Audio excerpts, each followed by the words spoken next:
The massive alien station called Eternal Vigil hung in the darkness of space like a silent metal moon.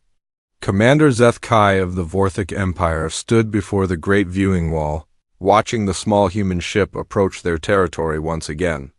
His forearms crossed behind his back as his reptilian eyes tracked the vessel's movement patterns. This was the third time in 6 months that the humans had tried to make contact. The human ship looked primitive compared to Council technology. Its hull was simple metal plating welded together in basic geometric shapes. Small fusion engines pushed it forward at speeds that seemed almost laughably slow. Yet something about these creatures fascinated the 12 alien species gathered on this observation station. The humans kept coming back, kept trying to talk, even though they received only silence in return. Captain Jake Morrison sat in the command chair of the human vessel New Horizons, staring at the alien ships that filled his viewing screen. The massive constructs seemed to bend light around their hulls, making them difficult to focus on directly.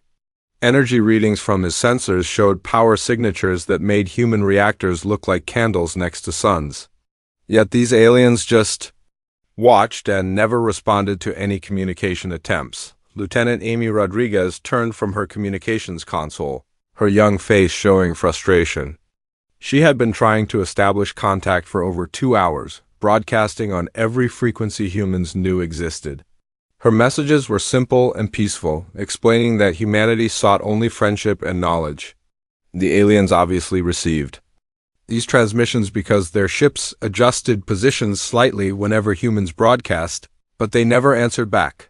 Dr. Peter Collins reviewed his xenobiology reports in the ship's small laboratory. The alien vessels showed technology that seemed almost magical to human understanding.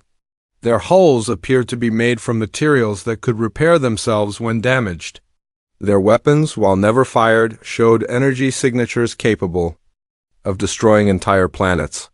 Most impressive were their faster-than-light travel systems, which left no trace of the exotic particles that human jump drives scattered across space. Yet despite this overwhelming technological advantage, the aliens simply observed. They had been doing this for 2 years now, ever since humanity had first detected their presence near human colonies. Large fleets of alien ships would arrive at the edge of human systems, position themselves where they could monitor all human activity, and then remain completely silent. No threats, no demands, no communication of any kind. In the secure chambers of Eternal Vigil, the council members debated among themselves in their various alien languages. The ethereal representative, Consul Myronthal, floated above the conference table like living mist given form. Her voice echoed with harmonic frequencies as she spoke about humanity's concerning expansion patterns. These humans had claimed 17 star systems in just 50 years, terraforming worlds at a rate that seemed aggressive to species who took centuries to expand to new planets. The insectoid Kuthara delegate clicked and buzzed in the complex language of the hive mind.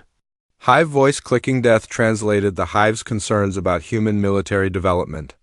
These creatures had gone from primitive chemical rockets to faster-than-light travel in less than 200 years. Their weapons technology advanced through constant warfare among their own species. Even now, human ships carried nuclear weapons and kinetic projectiles that could crack planetary surfaces. Most alarming to the Council was the report from the Crystalline Nexari delegation. Their representative, a living geometric shape that changed colors as it communicated, presented data showing human industrial capacity. These mammals had converted entire asteroids into manufacturing facilities.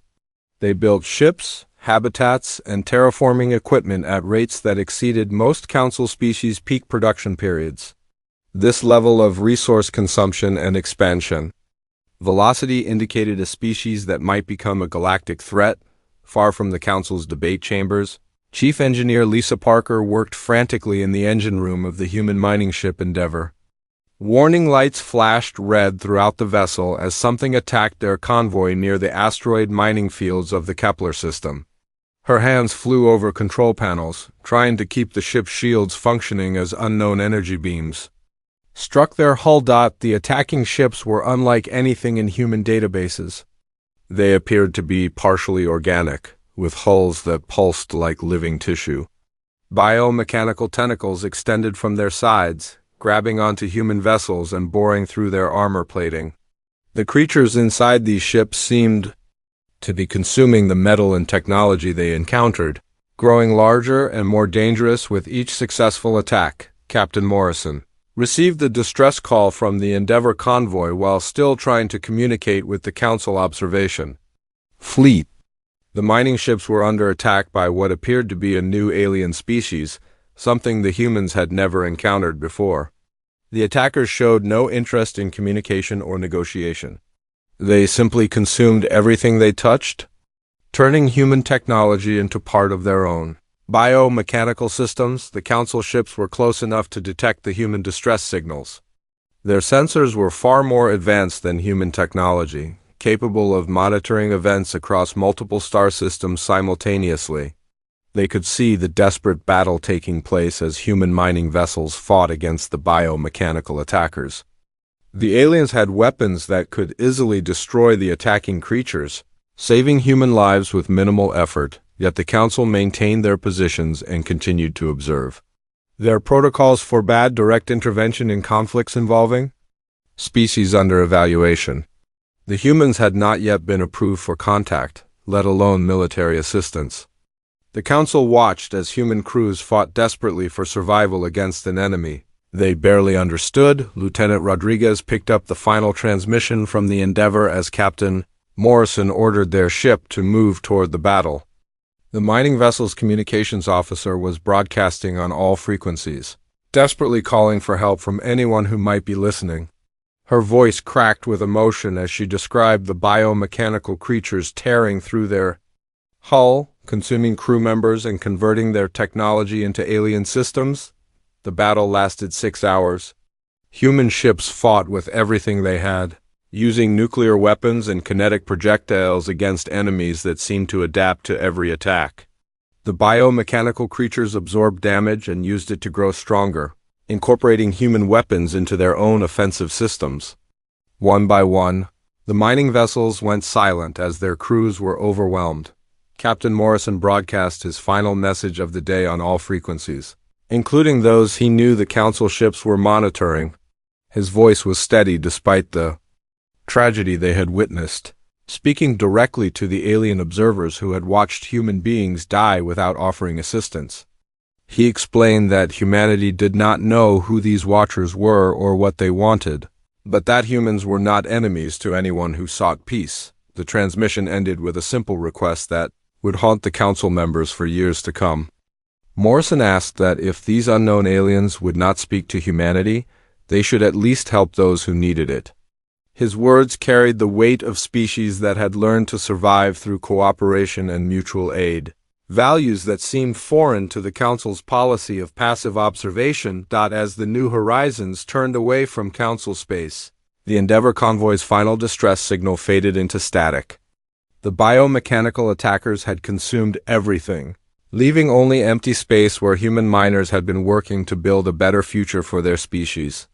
The Council ships remained in their observation positions, their sensors recording every detail of humanity's first encounter with the species they would later learn to call the Scourge.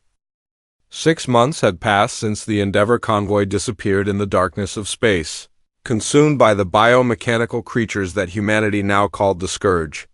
Commander Rick Barnes stood on the bridge of the converted cargo ship Liberty, watching his makeshift fleet prepare for another desperate battle. The humans had encountered these alien predators 7 more times, and each fight grew more difficult as the creatures learned from previous encounters. The human defense fleet was a collection of mining vessels, research ships, and cargo haulers that had been hastily fitted with whatever weapons humanity could produce. Welding torches had been converted into cutting beams.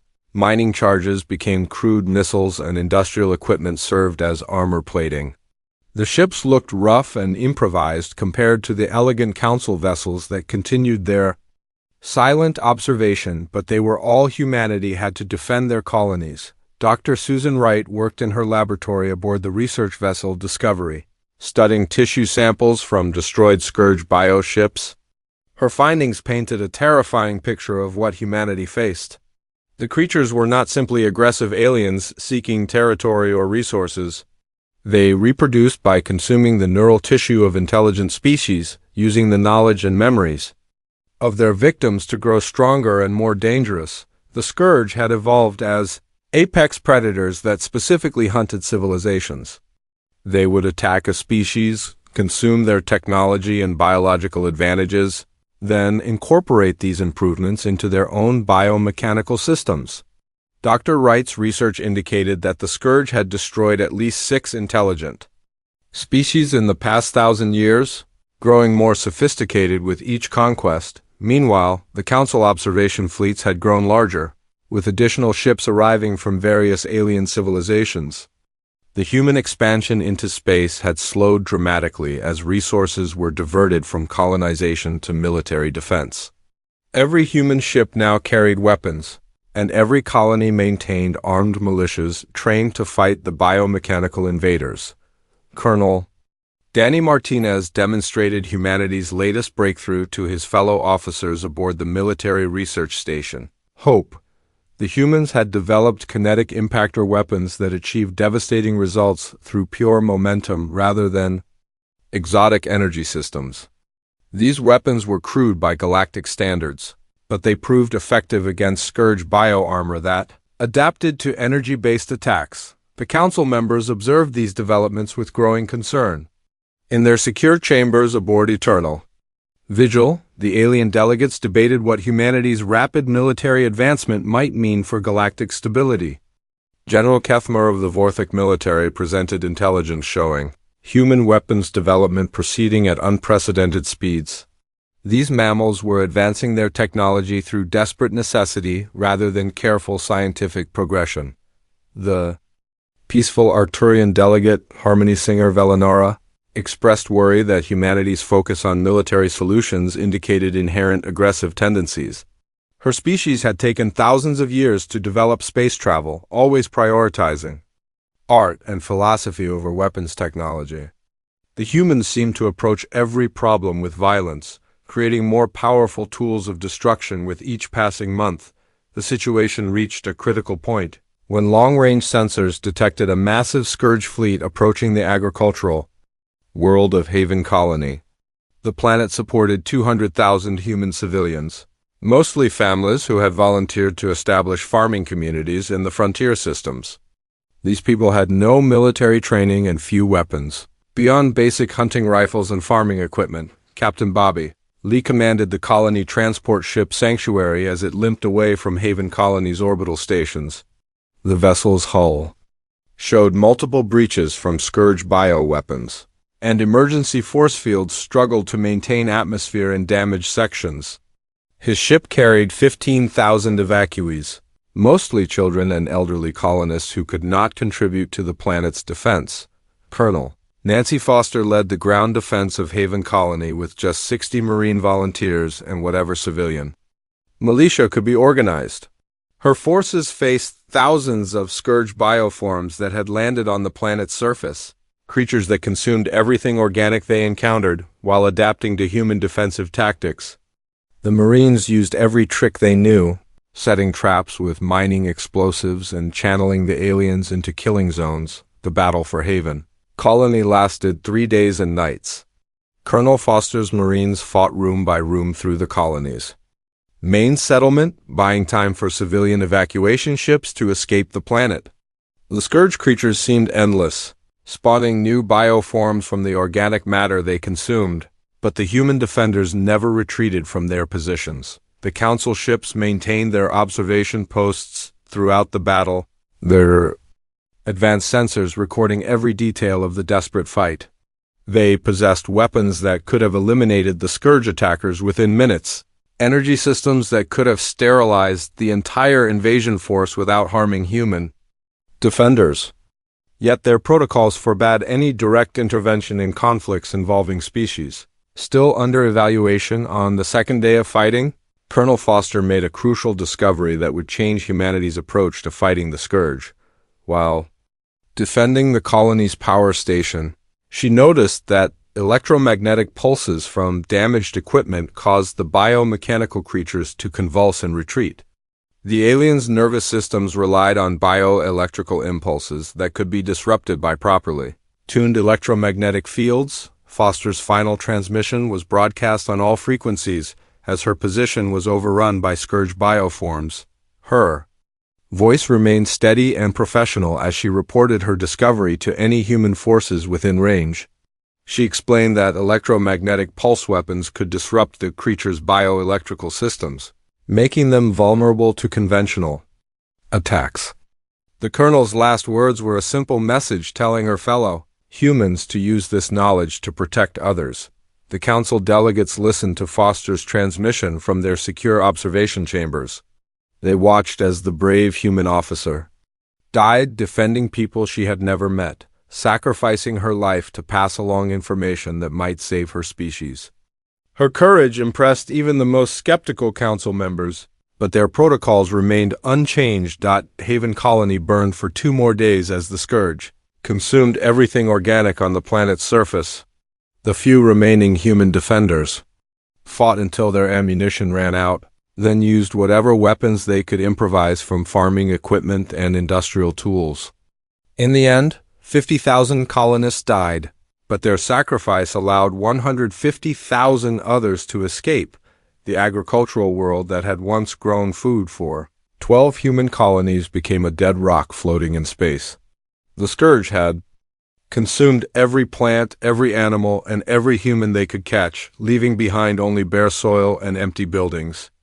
It was humanity's first major defeat in their war against the biomechanical predators, a loss that would reshape their entire approach to galactic expansion. Admiral Kate Thompson received reports of Haven Colony's fall while coordinating humanity's response from Earth's orbital command station.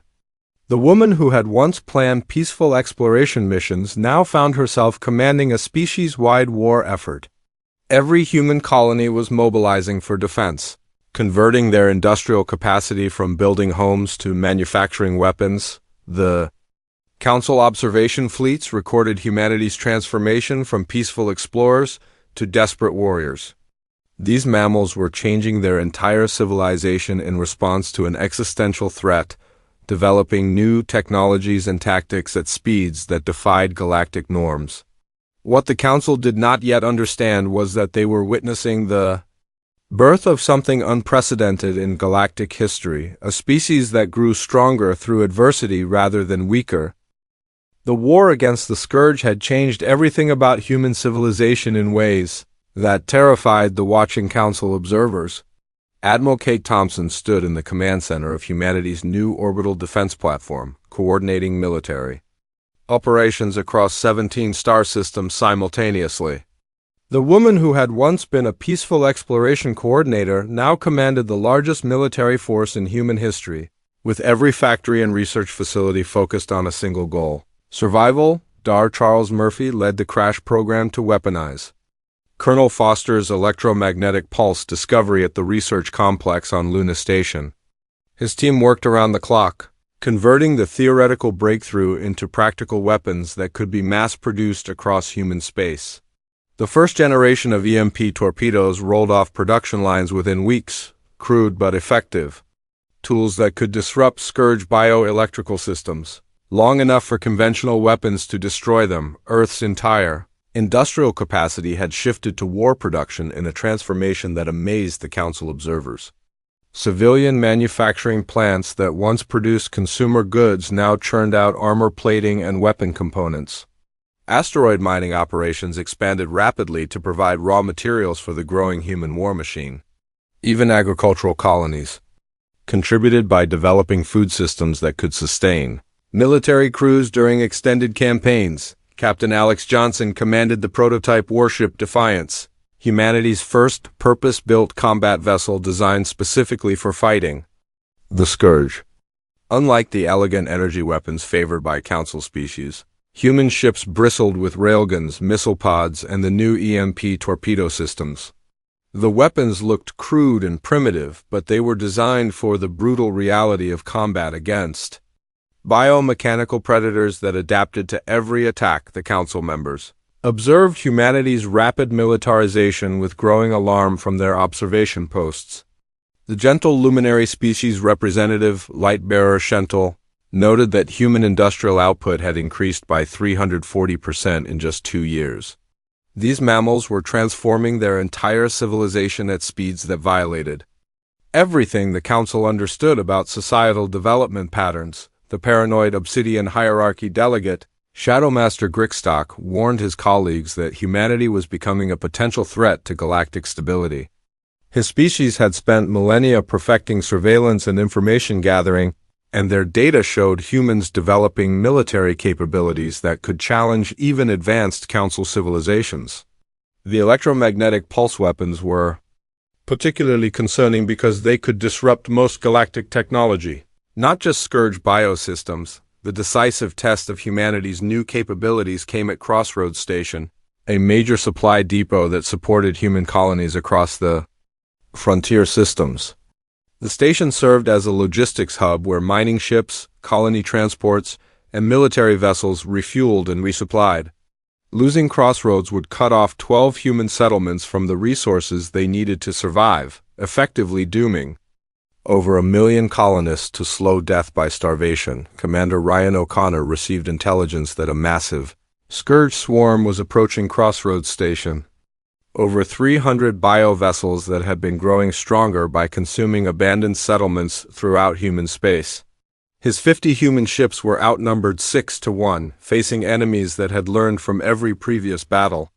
The engagement would be broadcast across human space as families watched their defenders fight what appeared to be a hopeless battle, the Battle of Crossroads. Station began when long-range sensors detected the Scourge swarm dropping out of faster-than-light travel at the edge of the system. The biomechanical ships moved in perfect coordination, their hive mind directing each vessel with tactical precision that had been learned from consuming 6 previous civilizations.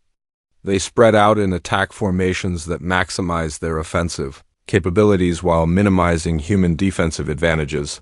Lieutenant Maria Santos served as Fleet Communications Officer, coordinating between dozens of human vessels as they prepared for the most important battle in their species' history. Her voice remained calm and professional as she relayed tactical information, target assignments, and damage reports across the human fleet. The Council observers noted that human coordination had improved dramatically, showing tactical sophistication that impressed even veteran military analysts. During the 8-hour engagement, something unprecedented happened that caught the attention of every Council observer. The humans began coordinating multi-vector attacks across dozens of ships with timing precision that seemed impossible for such a young species. Individual captains sacrificed their vessels to create openings for other ships, trusting their fellow humans to exploit every tactical advantage their sacrifice provided. Captain Greg Mitchell commanded the heavy cruiser Vengeance when Scourge bioforms breached his ship's hull and began consuming his crew.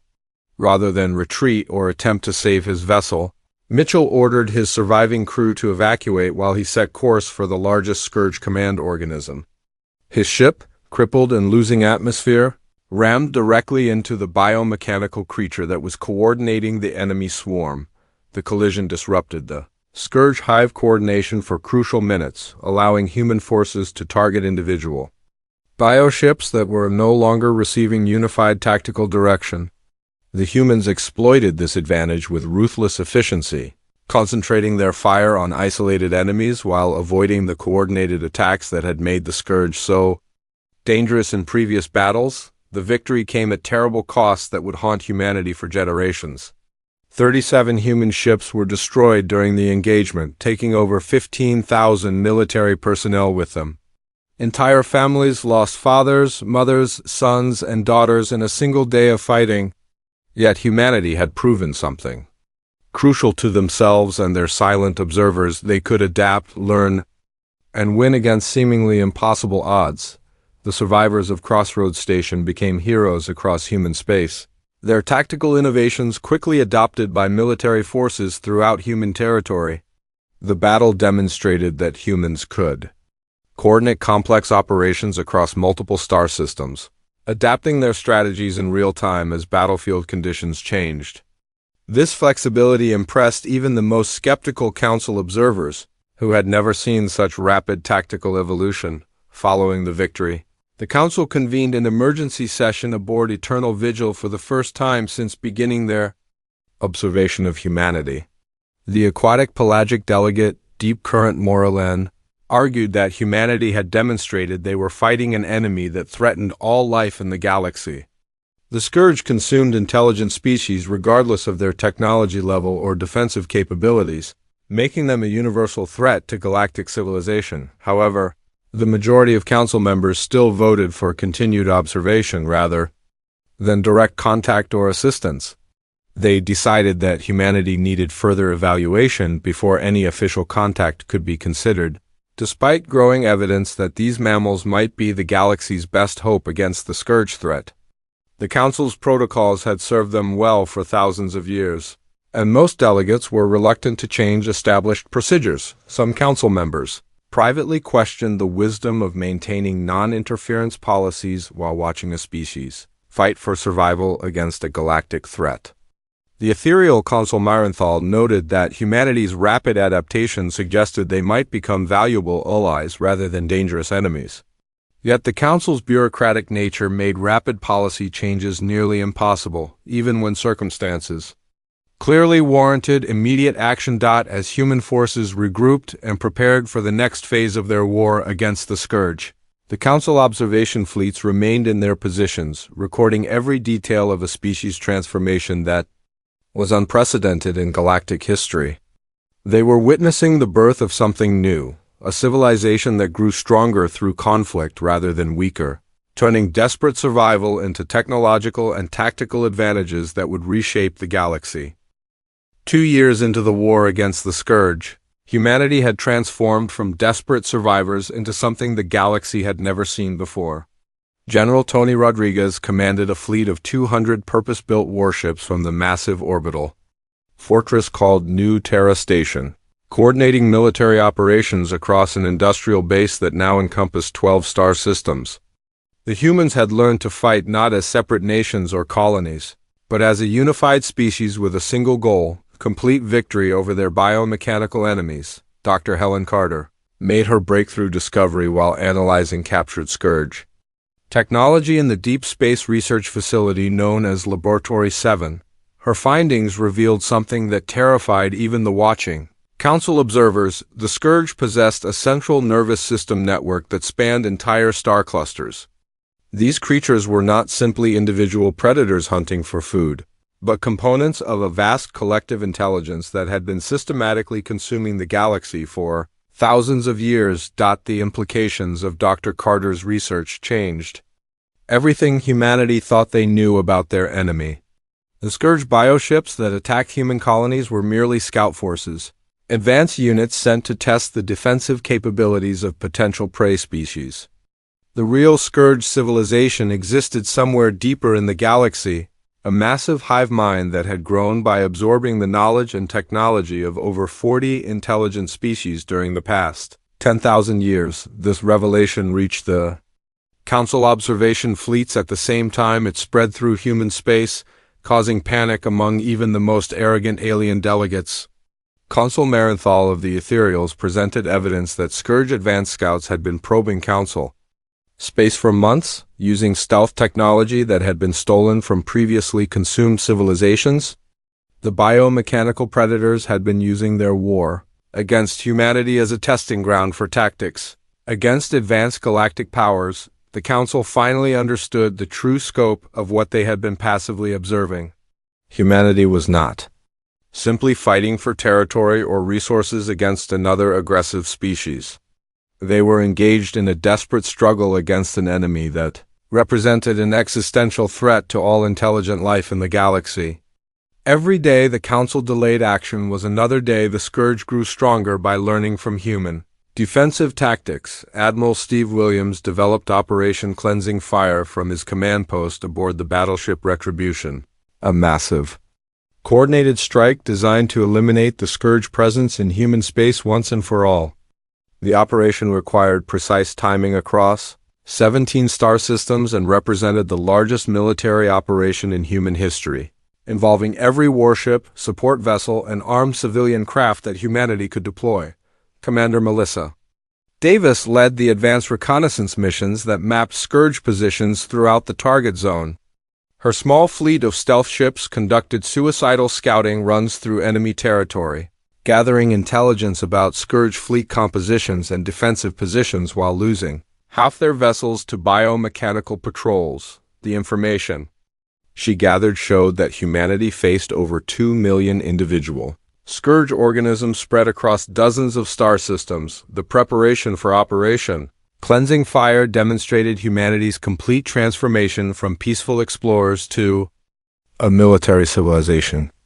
Entire asteroid belts had been converted into weapons manufacturing facilities. Colony ships were refitted as mobile supply bases. Even civilian transport vessels received armor plating and defensive weapons, turning humanity's merchant fleet into a secondary military force. Captain Robert Chun commanded the flagship Retribution as it led 400 human warships in the simultaneous jump into Scourge space that began Operation Cleansing Fire. The largest fleet humanity had ever assembled materialized across multiple star systems at exactly the same moment, catching the biomechanical defenders completely off guard. The coordination required for this operation impressed even the most skeptical council observers, who had never seen such precise timing across interstellar distances. The battle that followed involved millions of Scourge bioships against the entire human war machine in a conflict that raged across 17 star systems simultaneously. Human forces had learned to exploit every weakness the Scourge possessed, using electromagnetic pulse weapons to disrupt bioelectrical systems, while kinetic impactors delivered devastating physical damage that the creatures could not easily repair or adapt to counter. The council observers watched in amazement as humans demonstrated tactical flexibility and technological innovation that defied their previous assessments of this young species. When human fleets faced overwhelming numerical odds, civilian vessels organized supply runs through active combat zones, keeping military forces equipped with ammunition and replacement parts. Damaged warships were repaired by mobile engineering teams that worked under enemy fire, returning vessels to combat within hours of sustaining crippling damage. Captain Lisa Mitchell coordinated the civilian support efforts from her converted cargo ship Liberty, organizing thousands of non-military vessels into an efficient logistics network that kept the human war effort supplied across multiple star systems.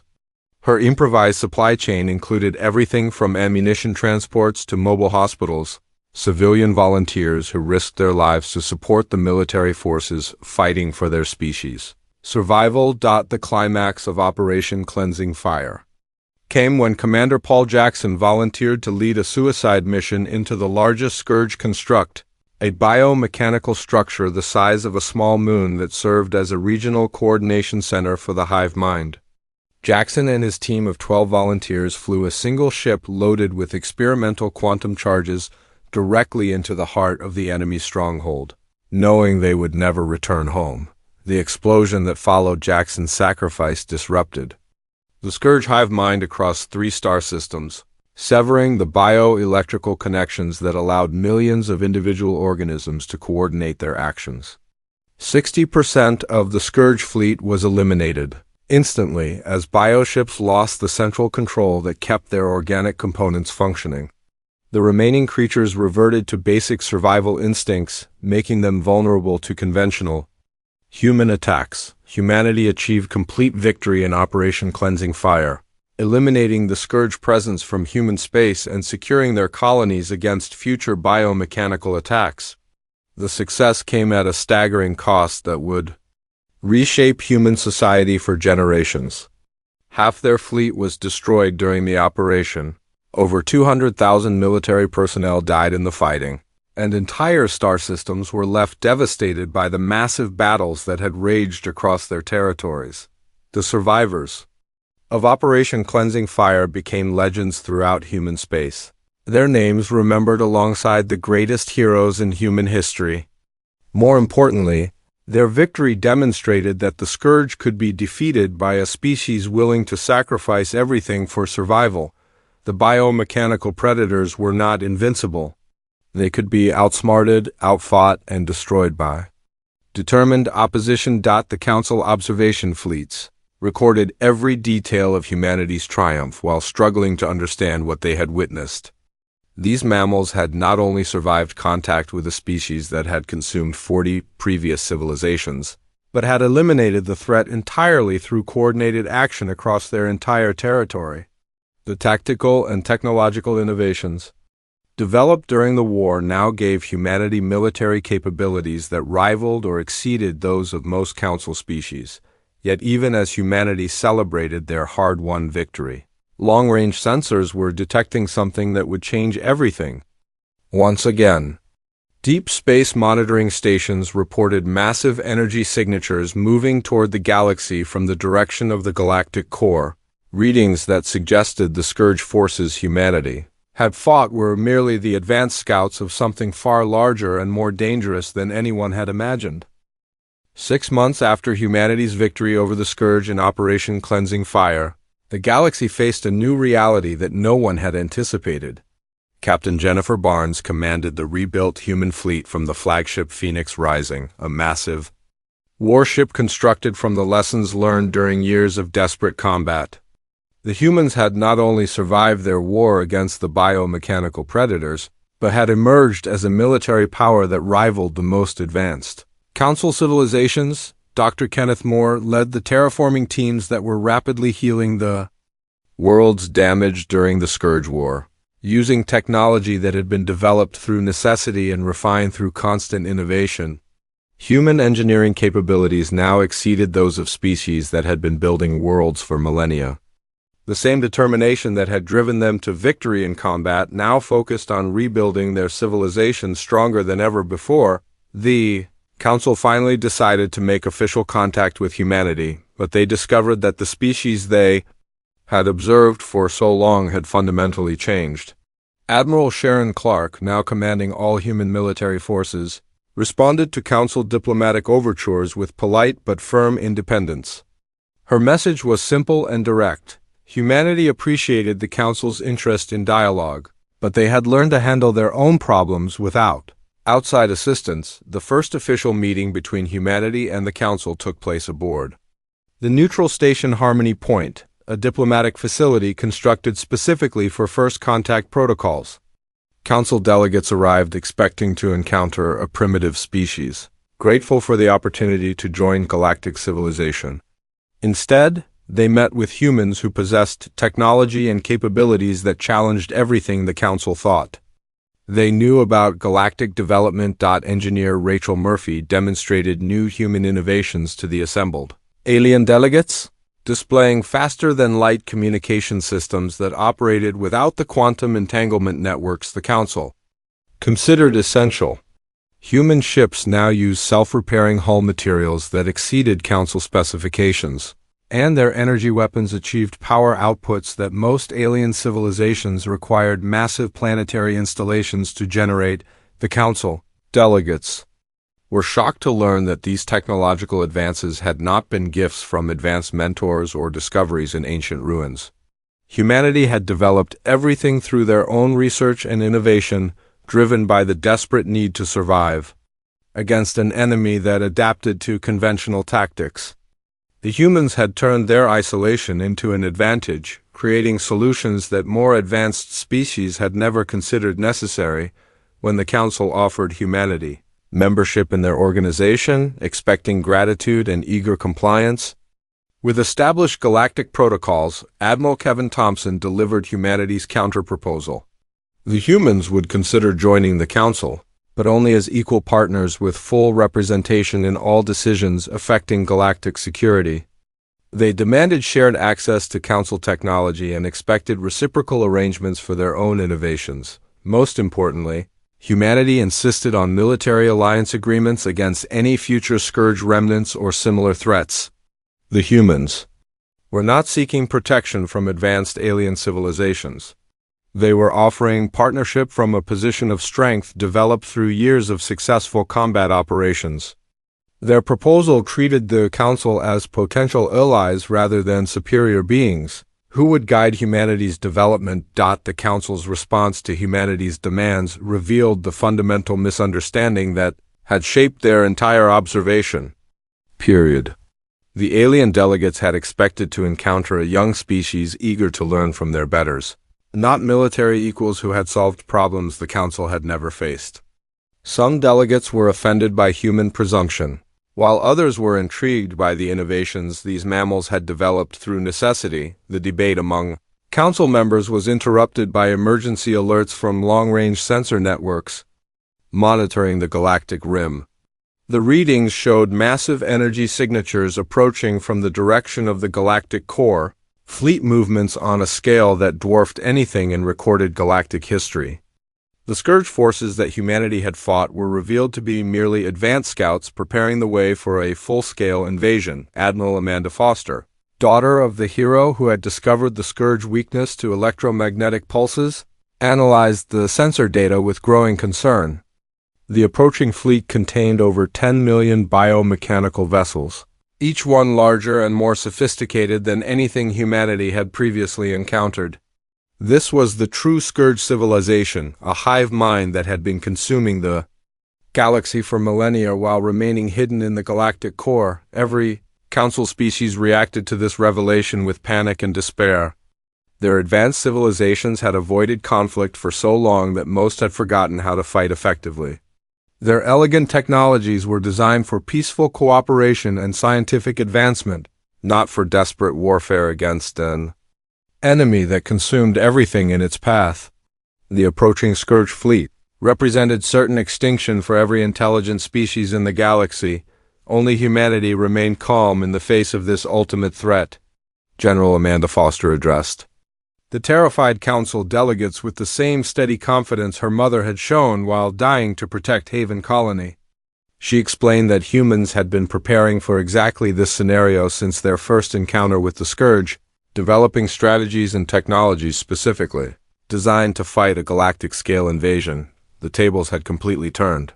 From the beginning of humanity's relationship with the Council, the alien delegates who had spent years observing and judging, these primitive mammals now found themselves in desperate need of human military expertise. The species they had considered potentially dangerous had become their only hope for survival.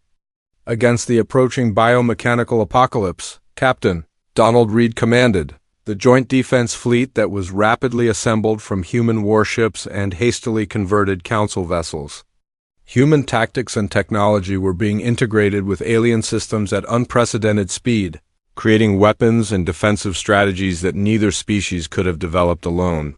The cooperation that should have begun years earlier was now proceeding under the pressure of imminent extinction. Dr. Julie Adams led the integration of Council and human scientific knowledge, combining alien theoretical understanding with human practical innovation. The resulting technological breakthroughs exceeded anything either species had achieved independently, proving that cooperation between different approaches to problem-solving could produce revolutionary advances in record time. The final confrontation came when the massive Scourge fleet reached the outer boundaries of Council space. The ethereal Consul Marenthal approached Admiral Clark with a request that would have been unthinkable during the years of silent observation. The proud alien delegate asked humanity to teach the Council species how to fight like humans, to share the tactical knowledge and warrior spirit that had allowed these mammals to survive against impossible odds. Admiral Clark's response captured the transformation that had occurred in the relationship between humanity and the Council. She pointed out that the aliens could have learned alongside humans from the beginning, sharing knowledge and fighting together against their common enemy. Instead, the Council had chosen to watch and judge while humans died protecting the galaxy from a threat that endangered everyone. Now, the Council would learn the hard way, fighting for their lives alongside the species they had dismissed as primitive and aggressive. The approaching Scourge invasion would test whether the combined forces of humanity and the Council could survive against an enemy that had consumed 40 previous civilizations over 10,000 years of galactic predation. As Admiral Clark prepared to broadcast the call to arms across all galactic frequencies, she represented everything humanity had become through their years of isolation and struggle. They no longer stood alone against the darkness, but they stood as leaders of a galaxy that had finally learned the cost of remaining silent, while others fought for everyone's survival. The greatest battle in galactic history was about to begin,